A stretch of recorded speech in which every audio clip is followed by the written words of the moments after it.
Welcome to the Jade in USA podcast. My name is Josh, and the goal of this podcast is to talk about various Gen Z topics and being Asian in the Midwest. A little bit of background about me. I'm 23 years old. I'm from Michigan, which is also where I went to school and college. And now I'm living in Chicago, Illinois for work. I'll pass it over to my co-host here. Hello, I'm Janie. I am 22. I just graduated from Ball State University and I was raised in Indiana. I am currently looking for that first-time job, but I would like to say we're also adoptees. I am from China and Josh is from Korea, and we have a lot to say about a lot of Gen Z topics and just the world from our perspective in general. Yeah, so you might be wondering why Jade in USA. It's kind of a play on Made in USA. It's an Asian-related term. We're Asian in the US. We were made in the sense like we were raised here. Both our names also happen to start with J. So, All right. So getting into this is our first episode. We're gonna be interviewing each other for the first couple episodes. So today, going to be interviewing and learning a little bit more about Janie. So I'll be running the interview, and Janie will be answering a few questions. Just get right into it. Yeah. Okay. So, what is this podcast, and kind of like what made you want to be a part of this podcast?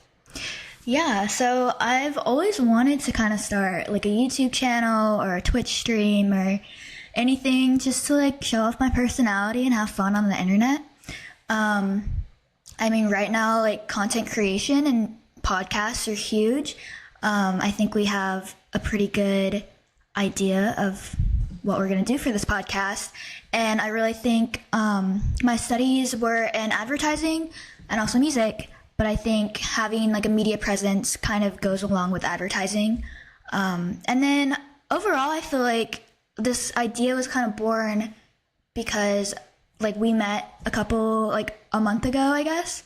And just like from our conversations and from talking, I thought it'd be a great opportunity. Like we have similar backgrounds and we have unique perspectives with the adoptee thing. So I really thought this podcast was a great idea.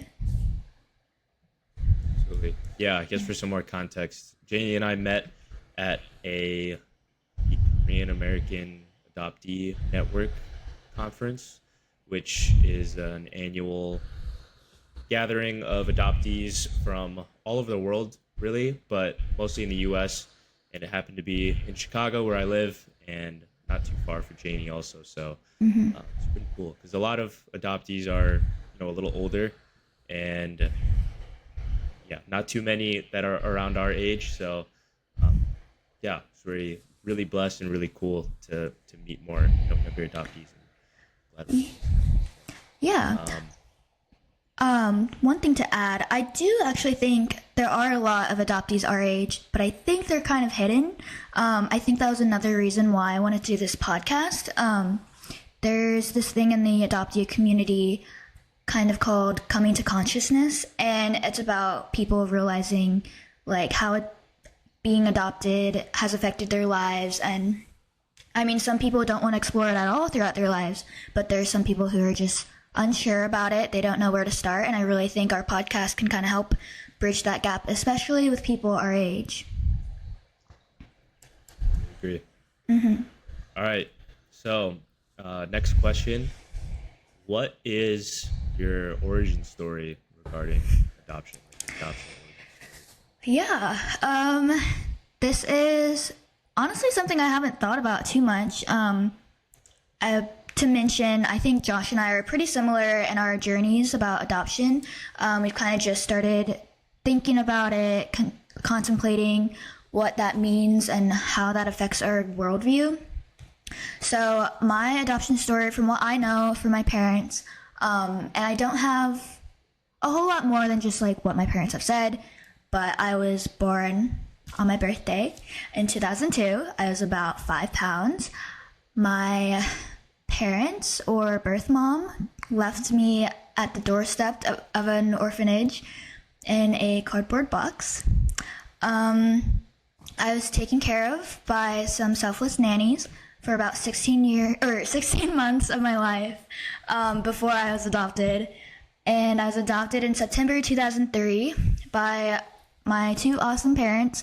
They flew over to China, and they spent a little bit of time like getting to know the culture, a little bit of time with me, like learning about the nannies and the orphanage. I have a lot of photos of me when I was 16 months old, just starting to walk. So I'm in my little like Chinese outfits. My first memory was actually like swimming in the pool at my hotel with my dad. I remember it was so freezing cold and I was crying the entire time. And I'm also like, who is this stranger? So weird, but I do have that memory. And then they brought me back to the US. I have a picture with like these giant headphones. I'm like a baby on the plane. Just kind of like, what is this thing? And then once I landed in the US, I was considered a US citizen because both my parents are. And I was greeted at the regional airport in my hometown by my grandparents on my mom's side that I'm really close to. And then as well as 3 older brothers, which have influenced me all my life. But yeah, that's my adoption origin story. So I guess going into that, how did you kind of grow up? So you have like family, you mentioned you have siblings, you mentioned you're pretty close to, is that a grandparents? What's that kind of look like, growing up, and Yeah. city you lived in, things like that? I love my family. They have been great. I really do think I belong to this family. Like, I think some people have a little bit of friction between themselves and their adopted family, but I'm just like really not like that. I'm pretty close with them. I have 3 older brothers, so they have really shown me kind of like great paths in life. They have awesome careers. They have significant others. They have children or fur babies, one or the other, or multiple. So yeah, they've been great. Growing up, there's a pretty big age gap between me and my like youngest older brother, is about 6 years. So I think that really made a difference. I kind of had half of a like only child phase through middle school and high school. So I feel like I kind of have traits of both the youngest sibling and also an only child. And then, yeah, I'm pretty close with my extended family. My mom's side is probably closer than my dad's side. And we get together every year at my uncle's lake house. And my grandparents on that side are very much like the matriarch and patriarch. And I love them to death. I love my grandparents. I always say that they're my number 1 fans. So I'm a classically trained musician. I play the oboe and the piano, and I went through college. I finished my degree in general music as well. And they were always on the streaming. They were always at my concerts. They were always in support of me through music. So I really do think, like, I don't know, I was blessed with a very great family, and I love it. And yeah, it's been great. And I also do actually have like extended cousins that are adopted, which is interesting because I've never really talked to them about being adopted. So yeah. No, I love to hear that. And we'll get into it in my episode too, but I kind of have a similar sentiment as well, like being close with family and stuff. So that's great. It's great. Yeah. I also love to hear that. So you mentioned you play the oboe, you studied music. What other activities did you kind of grow up doing? Elementary, middle school, what was that? Yeah. Life? So, I mean, much like my brothers, they grew up playing sports. So I grew up playing sports. I mostly played volleyball, soccer, and softball. not very built for softball, not very built for volleyball. So I loved soccer, but also not super great at that. So my careers ended right before high school, and then that's when I really got into music, and I started taking more private lessons. I joined a lot of extracurricular ensembles, so like percussion ensemble, like youth orchestra. It was really something I thrived at the most. So, yeah. Yeah, so was it like an instant love for performing and like music, or did you kind of like get forced into doing it and then you grew to like it over time? Like, why the oboe? Like, Yeah. yeah. So I started taking piano lessons when I was 8, which is, okay, if I was to become a professional musician, that's too late. I didn't develop the ear, unfortunately, but I started the oboe in middle school, and I think that's really what stood out, or like what made me stand out. It's known to be a harder instrument. There's only like 2% of professional musicians that play the oboe. It's very hard to maintain. I will be completely transparent. I haven't touched my oboe since graduation, but it was a good time. I really think it helped me develop the way I think, like my thought patterns, my problem solving. There's a lot of collaboration and communication that goes into music. You have to coordinate schedules, you have to coordinate rides, coordinate stands, things like that. So I really think it was a great thing for me to grow up with, and I'm just gonna say I'm gonna force my kids, if I have them, to start music and start piano young. I'm gonna be a tiger parent like that. But yeah, it was great. Cool. How was your school experience growing up in where you grew up? Like, if you want to give a little more background about the town you grew up in, Yeah. school and like high school. Yeah, so the town I grew up in is not the smallest town ever, but not like huge. It's like adjacent to the third biggest town or city in Indiana. And it was like a pretty well off area. Very white. There were not a lot of Asian people that I went to school with, very few. They really kind of pushed academics in my school system, which is good. So a lot of like AP classes, a lot of that. I feel like the culture of my town is just very Midwestern and not very progressive. Some of the politics are a little conservative, and then I just think a lot of people from my hometown stay in my hometown like their entire lives. They're very much like, they might go to school to like college, just stay over, but then they usually move back. They usually get married at like 22, 21. They usually buy a house, and then they kind of just stay, and like their entire family is there. So I grew up a little different. All of my extended family is all over the place. And then watching my older brothers kind of leave the nest and make their own lives and cities and things like that, like that's really inspired me to do anything, like to finish college and to pursue a career. Yeah. Yeah. So how would you say living or growing up in your environment that you did, how did that kind of make you the person you are now, or some things that have changed since then that kind of maybe you woke up to different things, or like those formative years? Yeah, I don't know, there was a point where I kind of became more reserved and shy. I think towards the end of middle school into high school, there's just like, maybe it was the adoptive thing, maybe it was just puberty, but I just kind of felt like I couldn't be myself at some point. And I'm really trying to embrace myself now, like now that I'm in college, now that I've met so many cool people through internships and through school.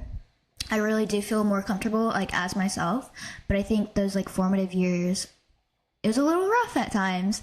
And it was a little hard being like the only Asian person in my school. Like, as far as I know, no one had crushes on me. Like, I wasn't invited to high school parties. Like, it was not the typical, like, I don't know, like, white high school experience that you'd imagine. And I don't know, I think that did take, like, a little bit of a toll on me, socially. But I'm catching up. I'm doing better. And I really think having the example of what I don't want to be, like, I don't want to stay in my hometown forever. I don't want to get married super young and buy a house and have a dog and have kids at the age of like 23. I think that really motivates me as well to pursue a better life. Sure. Was your Asian awareness, like, what was that kind of like? Did you feel like you were different? Did people make it known that you were different? Were you trying to be white? What was that kind of? I think it was just hard to pinpoint like who I was. I didn't know like how I should dress, how I should do my hair and makeup to really fit me as a person. It was harder, like I didn't have older girls to look up to. YouTube was kind of just forming at that point. So there were a couple of influencers I could follow, but it was hard. Especially clothes, I still have that problem. Like, I'm a small person. I'm like 5'1". It's so hard to find clothes that are flattering. So, like, I would go through school and I'd look so frumpy and, like, just not feeling confident already. Like, I'm already a teenager, like, a little depressed or whatever. And then on top of it, I can't find cute clothes to wear. Like, just, like, things like that. Okay. Mm-hmm. All right, so that was high school, that was middle school. Now take me through college, your college experience, the jump from high school to college, takeaways from college, becoming an adult. Yes, all of that. I started college, so the end of my senior year is when COVID hit. And I did not get a prom, I didn't get graduation, I had this like, every 4 years, my marching band took like a trip to wherever. We were supposed to go to Hawaii. I had never been to Hawaii. I was so excited. And then everything got shut down. And so that was a little rough. But honestly, at that point, I was just ready to move on. I was like, I am sick of these people. I'm sick of this town. All they do is talk about each other. I want to get out. So I obviously toured around colleges before COVID shut everything down, and I've been looking at several places, but I ended up at Ball State because they were very accepting of me doing both of my majors. I started as a music performance major as well as an advertising major, and I had like dual credit from high school. It just all worked out, and then I ended up graduating debt-free, which is like super fun. So I thought it was the smartest move. Maybe it wasn't the best, like, I don't know. I do have friends at other schools, and I do get a little jealous of, like, their school culture, the fact that they have more people of color, and especially Asian groups, because Ball State was a predominantly white institution, and there is very little color in between black and white, to be honest. But overall, my experience was great. I came into freshman year. I formed this group there were about 8 of us, of girlfriends. We were actually each pairs of roommates, which was awesome. And I am so glad I met them. We did everything together. We were like sneaking around, like hanging out in each other's dorm rooms while RAs would like hunt down people who had more than 3 people in a room. It was like social warfare at that point. I'm like a freshman, I'm trying to make friends, and they're like yelling at us because there's too many of us working out together in a lounge, like as if we aren't all roommates. But it was an okay year, not fun at all. I was still on campus. I know a lot of other colleges didn't get the experience to be on campus that year, but I'm grateful for that chance. I found my roommate freshman year and now best friend. And it's just been great. I'm so glad I met those people. And then continuing through college, of course, things got better. Restrictions were lifted. It was good. And then I hit a point my junior year. It was very rough going. I was doing way too much. I had a whole lot of things kind of happen, which we'll get into later, I'm sure. But I kind of hit a little bit of like a rock bottom, which sucked a lot. I didn't know what that was like. But then I had a super awesome summer experience between my junior and senior year. I got to go out to LA. I got to meet so many cool people of different colors, which was awesome. I loved how inclusive and like just tolerant it is out there. And from there, I feel like I blossomed socially. And then this past year, it's just been a year of focusing on myself, learning more about myself, and of course now getting that first job. Getting that first job, yes. Yes. We're gonna get into that. Oh yeah. You're doing everything you can. Of course. Cool. I also envy you in a way. Being able to get out of college debt free and making all those friends freshman year. I had a very different experience, but yeah, we can talk about job search also as kind of like the last question, because background too.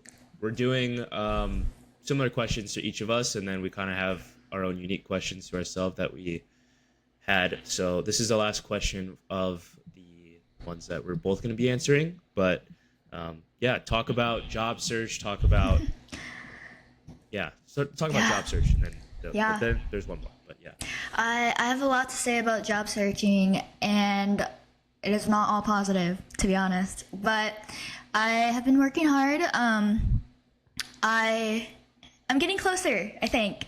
I wrote a LinkedIn post talking about I climbed this mountain earlier this summer, and I'm like, job searching is just like that. Every step is worth it. Like, it gets you closer to the top. So cheesy, but, I'm a LinkedIn influencer or something. So, I like that. Yeah, the job search has been rough. I've been told, like, a lot of companies do not want to hire entry level. They don't want to hire, like, senior. They just want people, like, 6 to 8 years of experience, which is not great for me. But I've been getting by with a little bit of freelance work, and then I'm getting closer. I can feel it. I've also been looking at various locations. Right now my top picks are LA and Chicago. So been working on that, but honestly, we'll take anything at this point. So yeah. Best of luck to you. Thank you. Yeah, I also feel like you're getting close. Like you've been telling me off camera. Yes. Manifest for me. Yes. So. All right, now going from that, now to get the last question, just your own opinion on kind of your relationship with both of your identities, or maybe you just have one identity at this point. What is, being Asian, being an adoptee? How do you feel about that part of identity? Yeah. At this point, I kind of just have the one identity. It is kind of shifting, kind of evolving, but I don't really think of myself as like one person or one half Asian, one half white or whatever. And I really just think I'm just me, I'm just living life the best I know how. And yeah, my circumstance isn't quote unquote normal, but no one's really is. And everything, like, life is just a lottery. You don't get to pick what you're handed. You just have to do the best that you can with what you have. Yeah, of course. All right, now that wraps up for the questions that we're both going to be answering. So that's now I can get into my own curated questions that I've been trying to ask Janie here. Dying. So, also to share with the audience too. I feel like they'll help get to know you better as well. But first off, tell me what your 5-year plan is. I know you have one. I do have one. It is something I literally wrote down in my car, like I was waiting for someone, they were late or whatever, and I was just like, I'm gonna do this. I know. So I wrote this down in like November of like this past year. So sights were set high, I suppose. But I'm gonna start 2024, age 21 to 22. At the top, I have live it up in the Bahamas for a weekend. Did that. Check. I have graduate magna cum laude with 2 bachelors. Did not graduate magna, but I did graduate cum laude. Good enough. Half check. I have find a full-time job, preferably UX or big brand graphic design. Still working on that, but I think I'm getting closer. And then I have moved out of Indiana, or at least out of my parents and Muncie. So working on that. Definitely working on that. And then I have question marks. Start a blog, start Twitch streaming, continue making TikToks. So I love making TikToks with my friends. They're silly, funny. I think they're funny. But yeah, that is first year. And then getting into second year, age 22 to 23, move out of Indiana if I haven't. Start a windowsill garden. Excited about that. I normally kill plants, to be honest. I'm more of a plant godparent. So my roommate freshman year, she was a biology major, and she would always make fun of me because all my plants would die. Ooh. I know. Yeah. And then I have transitioned to UX if I haven't already. Don't want to get pigeonholed. It's very specific, I guess. Get into the habit of regularly exercising, reading, and cooking. I've been dabbling in that. I started lifting in November. I'm not gonna lie, I haven't lifted in like a month, but I'll get back. Ooh. I'll get back. Gains will not be lost too much. But it's been hard, being unemployed. My job is looking for a job. I have Find an Urban Tribe, which comes from this book I really like. I read it last year. It's by Meg J. It's called The Defining Decade, and it's all about like people in their 20s, experiences that she's had, but also like her clients' experiences and just like her advice. And I really like the self-help books. I think they're fun. And also it's nice to read them and be like validated, like, oh yeah, that's how I think. I must be doing something right. So anyways, finding an urban tribe. An urban tribe is like, in the sitcom Friends, they're all friends. So they're all an urban tribe. It's just like, it's just your like group, your friends, the people you can rely on, kind of like chosen family, I guess. And then romantically, I have casually looked for a partner, but then no, it's okay to drop them. So feeling very independent. You had to add that in there, the reminder. I had to. Sometimes you need the reminder. You really do. And then I also have regularly add to my mutual fund, which I am proud of. But I need to add to that. And then third year, 2026, age 23 to 24, I would like to move into a studio apartment, evaluate my happiness with my current job, continue making friends, continue healthy habits, explore cooking more. I struggle with cooking. I think it's hard to cook for one. Josh does not. So It's so much easier than cooking for multiple. it's really not. I love cooking with other people, but I have traveled a little to visit friends, maybe adopt a dog, but honestly, I think I found out I'm allergic to like all pets, or like all dogs and cats, so that'll be a struggle. But maybe I'll find a hairless dog. And I don't like doodles. I know it's a hot take. I have started looking more seriously for a partner. and start saving seriously. So thinking about a house and a wedding and a health emergency. You have to be on top of it, okay? Of course. Of course. This is age 23, 24. You should be doing this, Josh. According... I don't know. We'll see, okay. And then, 4th year, 2027, age 24, 25. That sounds so far away. Like, will we be alive by then? Maybe not. Anyways, I'm gonna evaluate my happiness, my job, and then give future dog a kiss from 21-year-old me. Although there might be not a future dog. Yeah, I gotta remember. Travel more. I'd like to travel internationally. I love to travel. Well, love and hate it, but I do like it overall. And then I have vlog. I need to make the content, I guess. And then pursue a serious relationship, if not already in one. I've got expectations, so I've got markers to meet. Yeah, the quarterly ROIs, whatever, business. I have buy a new car probably. Hybrid is the future. It's one of my friends. Okay. He told me that. He's an engineer. Okay. I believe him. And I like Kias. I do like Kias. I had to remind myself. And then the last year, 5th year, before I drop dead. Just kidding. I'm 25, 26. I want to get engaged, maybe, if I've been dating for 2+ years. I don't think it's young, although, I don't know. I've literally been in high school friends' weddings, like, age 20. Isn't that insane? I'm late to the game. Different. I know. You're different.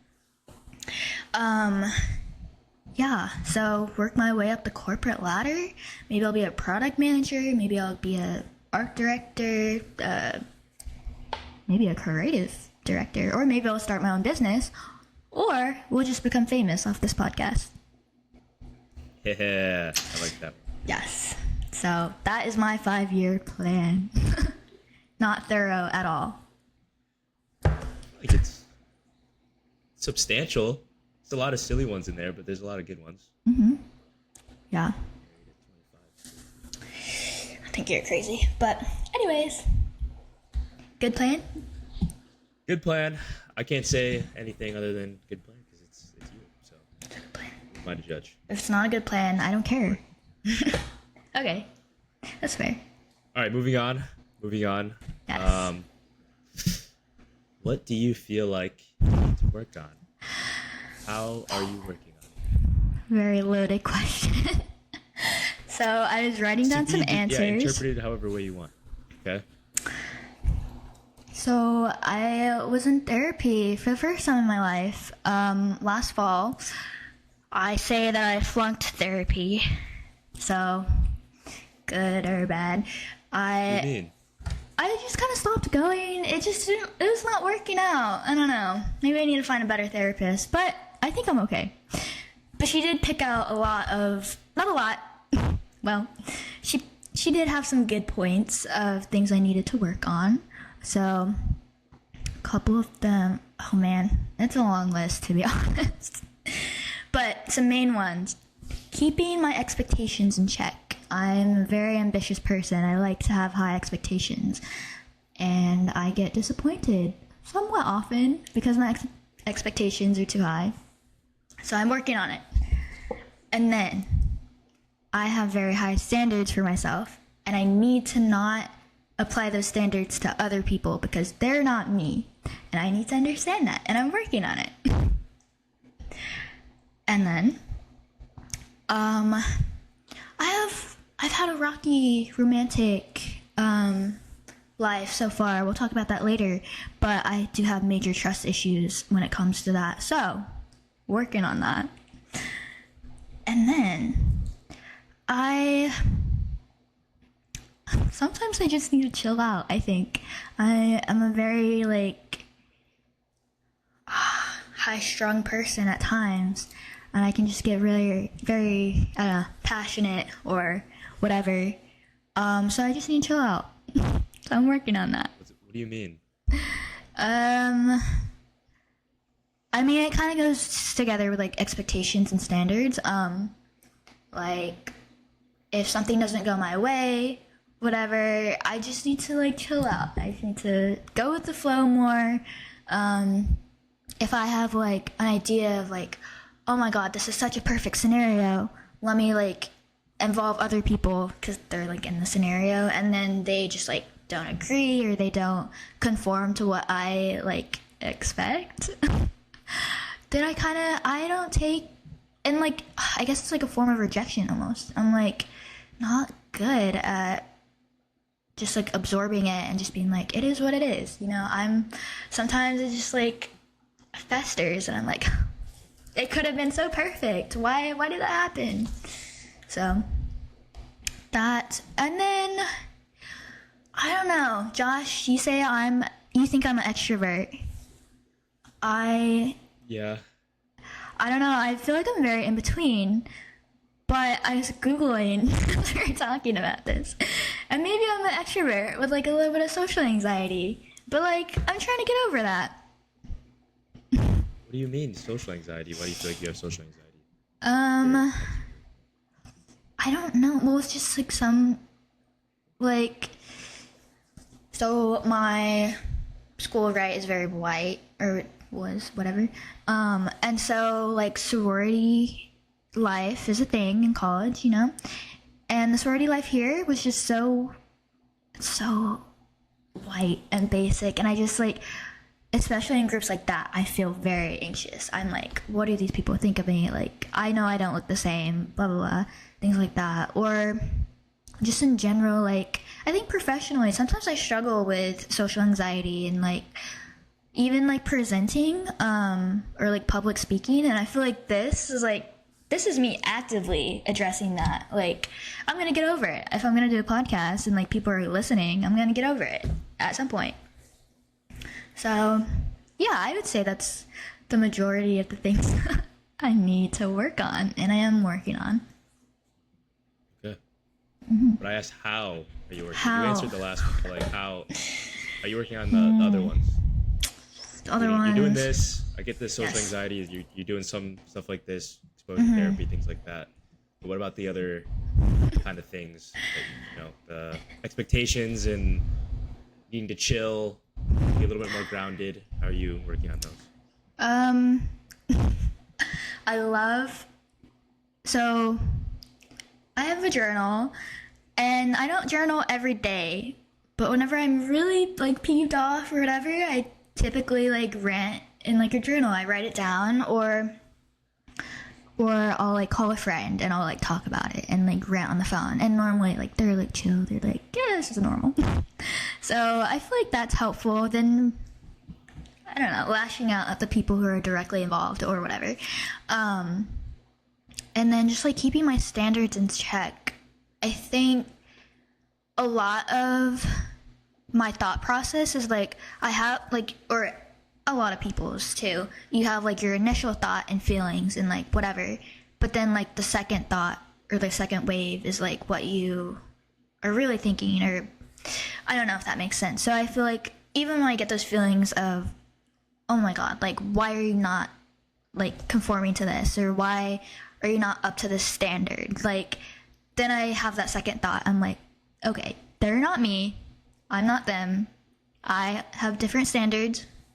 And it's okay. Like, it's okay that they don't want to do this thing, or it's okay they made that decision, and like, I wouldn't have made that decision, but it's not my life, and I can't control everything. So I think it's just that second thought wave. Yeah. Mm. Very good. I agree. I think those are good. Yeah. Good ways to address those. Mm-hmm.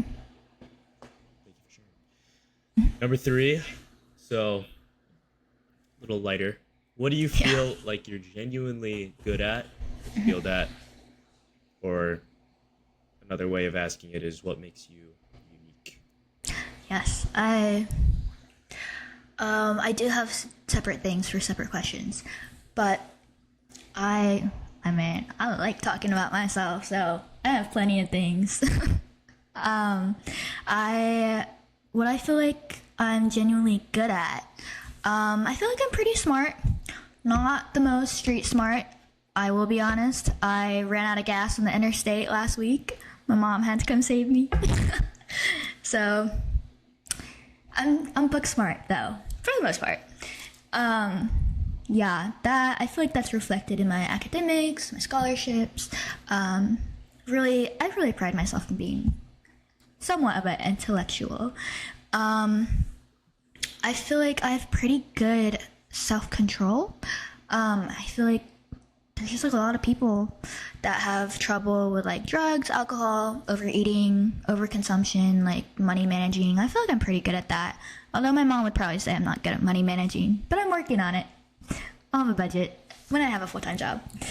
I think I have a lot of ambition, which some people lack. I mean, I have been grateful to have like a lot of great older role models in my brothers and in my older cousins.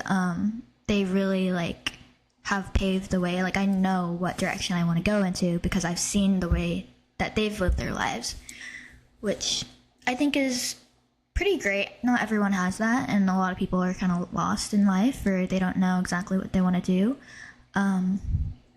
So I'm grateful for that. I really think I have good like organizational skills, time management. I feel like this is like a job interview, so getting past that. I'm pretty good at like sweet talking and like the whole dating thing. Pretty easy for me, not to brag. I know you have trouble with that, Josh. Hence the think about having a more serious. You have the control over it. I do. Well, I think I do. Yeah, I'm not mad at it. I might not. But yeah, that's pretty, I feel like I'm pretty charismatic. Especially, yeah, like going on dates with people, like they don't know me, I know me. So they only know me through me. So that actually doesn't really make sense. But we're gonna move on. I think I'm a funny person. Not everyone thinks so. Oh. But I really think they're not willing to admit it. Like, I'm funny. Oh. I'm funny. Is that right? Yeah. See, like, are you willing to admit it, Josh? Am I funny? No comment. Okay. So you see, everyone just avoids admitting it because I'm just not funny. They say I can't be perfect. So, and the last thing that makes me what I'm good at, I give 100% to everything I do. I am very, just like, I don't know, intrinsically motivated. Maybe not for the whole working out thing. Still working on that. But for other things, I feel like work, relationships, projects, like this whole thing, the whole podcast, I was thinking about it one night and then I just like brain vomited on a Figma board and I'm like, I'm ready to go. I'm all for it. We're gonna full steam ahead as far as I'm concerned. And then what makes me unique? I really think my parents instilled me with a lot of individualism. Just through my name, like my name's Janie, in case you forgot. And there's not a whole lot of Janies in the world. And I feel like I might be the first. I might be the only one that you meet. And like, I like that. And my last name is like pretty unique too. It's French. So I really think like I'm kind of unique in that way, just like identity wise. And then also, yeah, being like a Chinese adoptee, not a whole lot of those. I'm kind of in between that Asian and white space. And going with that, no one looks like me, which is, I don't know. It's a blessing and a curse. I feel like a little, whatever. And then, yeah, classically trained musician. I'm an oboist. There's not a whole lot of those. I feel like that's kind of unique. I feel like some people don't even know what oboe is, which is always funny to me. It kind of looks like a clarinet. And then, last but not least, I have 3 older brothers, which I feel like a lot of people can't say. I think it really shaped me as a person. You know, I grew up, like, being WWE, like, thrown into the couch and whatever, like playing hockey outside on the street. It's just kind of unique.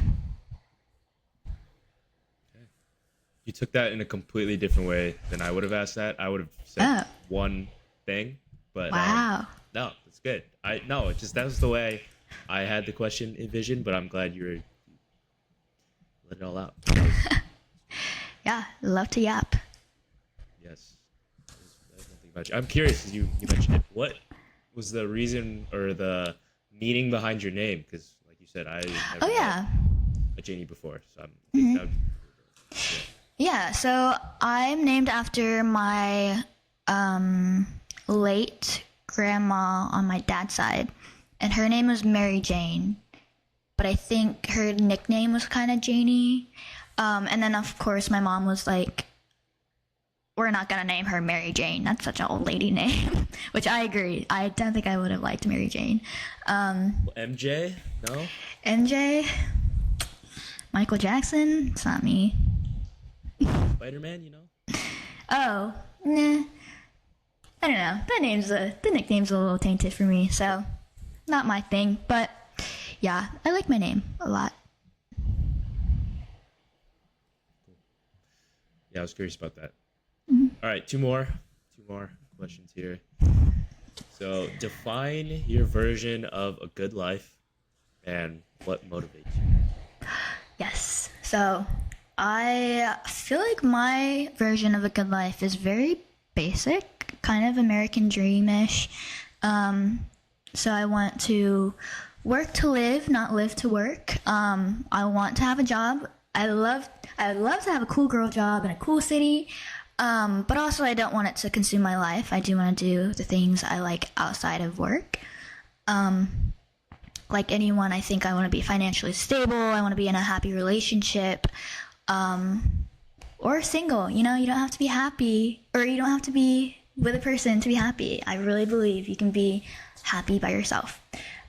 And then, of course, have reliable friends, and give back to my family. They've given so much to me. I want to give back.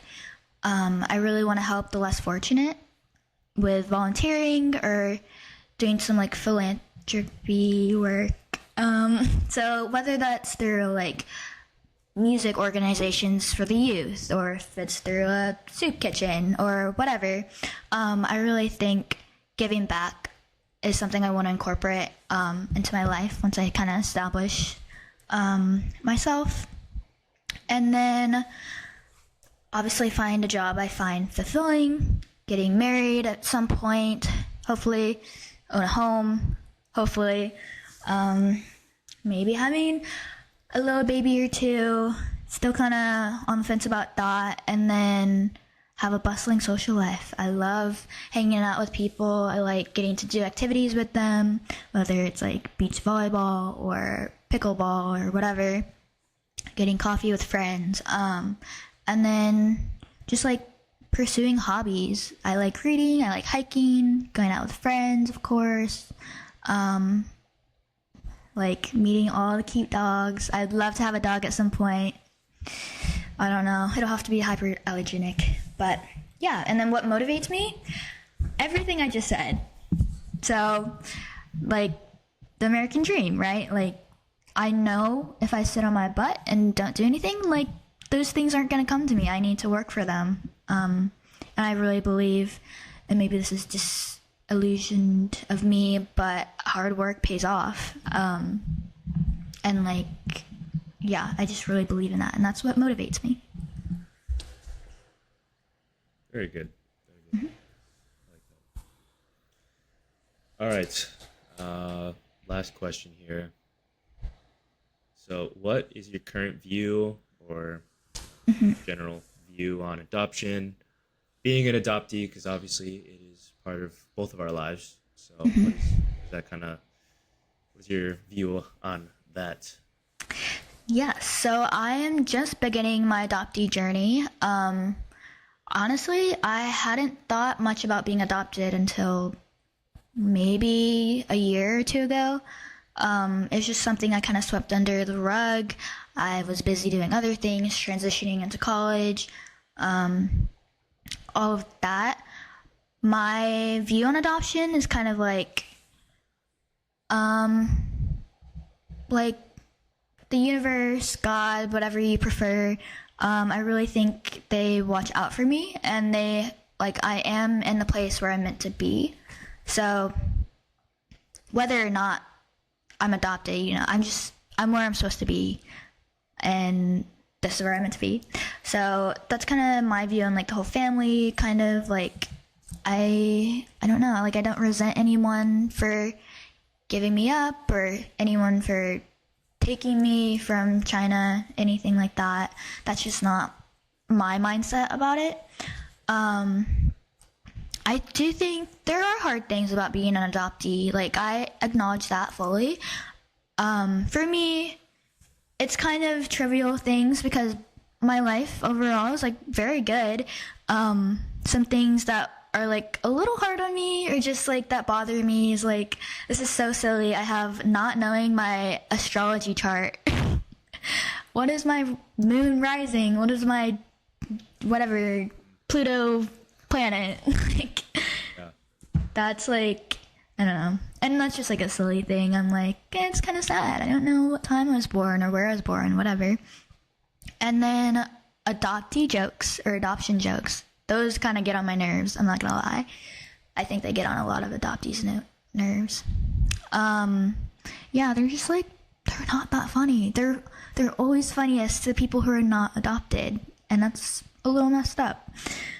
I would say being Asian in a white family and in a white town, it was hard. I don't know. It was just not all rainbows and sunshine. I just didn't have the same experience that a lot of my peers did, or the experience I feel they take for granted. And in sociology, there's this thing called in groups and out groups, and you just naturally gravitate towards those. So in groups would be the main example is racial groups. So right, a lot of Asian people hang out with Asian people, a lot of Black people hang out with Black people. That's just kind of how it is socially. And when you're part of an out group your entire life, it gets to be tiring, and it's kind of, I don't know, disappointing. And before, honestly, I went out to LA, I had never experienced being in an in-group or anything like that. And it's so more, I don't know, it's just more comfortable. It just feels more natural. Obviously, I love people of all colors, not saying oh, I hate white people, nothing like that. But it's just there's just this underlying thing that you guys have an understanding about that people not in your group just don't understand. And then I also think teaching myself about myself has been a little hard because I don't exactly have that role model of someone a girl who's an Asian adoptee who's older than me, who knows what she's doing or whatever. I just never had that role model. And so obviously I've been taking time to teach myself about myself, but it's a little hard when you don't have a blueprint. So I think overall, I really believe adoption is good. There are a lot of resources that are lacking. And I think that's what we're doing in our podcast, what organizations like Khan are doing. They're really trying to step up and support adoptees, which I think is amazing, super great. And I just think, yeah, being an adoptee, it makes me unique. It is hard to know where I fit in sometimes, but overall, it's an okay thing. It is what it is. For sure. Mm-hmm. For sure. And yeah, everyone's kind of opinion and view is all a different timeline, and everyone kind of has different experiences too. So yeah, I appreciate you sharing. Yes. But yeah, that was kind of the last question of this episode. Is there anything else you want to share? Anything else that came up that maybe you thought, from earlier question, you maybe should have said, oh, I should have said this, an earlier question? Anything else you want to share? Tell the world, tell the people. Tell the people. No, I think we have an infinite amount of episodes to do that because I could talk forever. So, yeah, I think I'm good. I said what I said. I maybe have blacked out a little bit while I was talking, but you might have too. So that's okay. I was locked in. Are you kidding me? Okay. You did good. Like, yeah, it was good. It was like a perfect amount of yap for today's episode. Perfect. Great. Well, yeah. All right. Thank you guys for listening. Tune in for more episodes. And yeah, find us on social media coming very soon. Yeah, we will hopefully drop the links in the description. Be on Spotify, YouTube, Instagram for sure. TikTok as well. But yes, for right now, we're just starting out. We're kind of going to see how this goes. We obviously have a plan, rough draft plan of what we want to do and what we want to talk about, but always open for more feedback, different topics and ideas that you guys feel like we should talk about. So open book, we're fluid. We're trying to figure this all out ourselves too. So we're just happy to be able to have a platform to do this. So yeah. Yes. So thank you for listening and tune in next time. Bye. Bye.